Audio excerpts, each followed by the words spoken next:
ഇന്നലെ ഞങ്ങൾ ചാവക്കാട് പോയപ്പോൾ അവിടുന്ന് കുറച്ച് നെയ്മീൻ വാങ്ങി. അപ്പം നെയ്മീൻ അങ്ങനെ എപ്പോഴും വാങ്ങണതല്ലല്ലോ. അപ്പോൾ കുറച്ച് കുടമ്പുളിയൊക്കെ ഇട്ടിട്ട് വെക്കാമെന്ന് വിചാരിച്ചു. അപ്പോൾ കുറച്ചധികം ഉള്ളിയും പച്ചമുളകും ഇഞ്ചിയും കുറച്ച് വെളുത്തുള്ളിയും എല്ലാം ഇട്ട് നന്നായി വഴറ്റിയിട്ട് കുറച്ച് ഇടിച്ച മുളക് ഞാൻ കുറച്ചിട്ടിട്ടുണ്ട്. അതേമാതിരി കുരുമുളക് പൊടി, മുളക് പൊടി, മല്ലിപ്പൊടി എല്ലാം മഞ്ഞൾപ്പൊടിയൊക്കെ ഇട്ടിട്ട് നന്നായിട്ട് നന്നായിട്ട് ബ്ലാക്കിഷ് ആവണ പോലെ നന്നായിട്ട് ഡ്രൈ ആക്കി. എന്നിട്ട് ഞാൻ കുടംപുളി പറ്റിച്ചിട്ടുള്ള ചാറ് ആണ് ഒഴിക്കുന്നത്. അപ്പോൾ കുടംപുളിയുടെ പിന്നെ പുളി കൂടില്ലല്ലോ, അപ്പോൾ അങ്ങനെ കുറച്ച് ഇട്ടിട്ട് വേണം വെച്ചത്.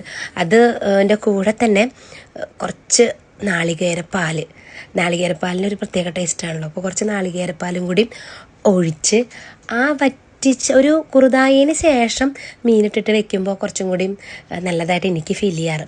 അപ്പോൾ അതിലേക്ക് പാകത്തിനുള്ള ഉപ്പൊക്കെ ഇട്ട് പിന്നെ വൈകിട്ട് ജോലി കഴിഞ്ഞ് വന്നിട്ടാണ് അതിന് ശേഷമാണ് കേട്ടോ ഈ മീനൊക്കെ ഇടുന്നത്. അപ്പോൾ ആ മീൻ നന്നായി നല്ല എരിവൊക്കെ നന്നായി പിടിക്കും. അങ്ങനെയാണ് ഞാൻ സാധാരണ ചെയ്യാറ്.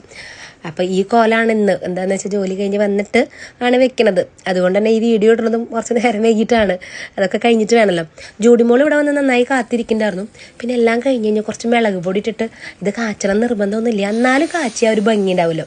അപ്പോൾ അത് കാച്ചി ഒഴിച്ച് ഞങ്ങൾ കുറച്ച് ചോറ് കൂട്ടിയിട്ട് ലാസ്റ്റ് ആ ചേഞ്ചിട്ടുള്ളൊരു തുണ്ട് ചോറൊക്കെ ഇട്ട് കഴിക്കുക ഭയങ്കര ടേസ്റ്റാണ്. അപ്പോൾ അതൊരു തുണ്ട് ചോറ് കൂടി ഇട്ട് കഴിച്ചിട്ട് അതിന് ശേഷമാണ് കേട്ടോ ഇപ്പോൾ വീഡിയോ ഇടുന്നത്. നല്ല ടേസ്റ്റി ആയിരുന്നു കേട്ടോ കറി.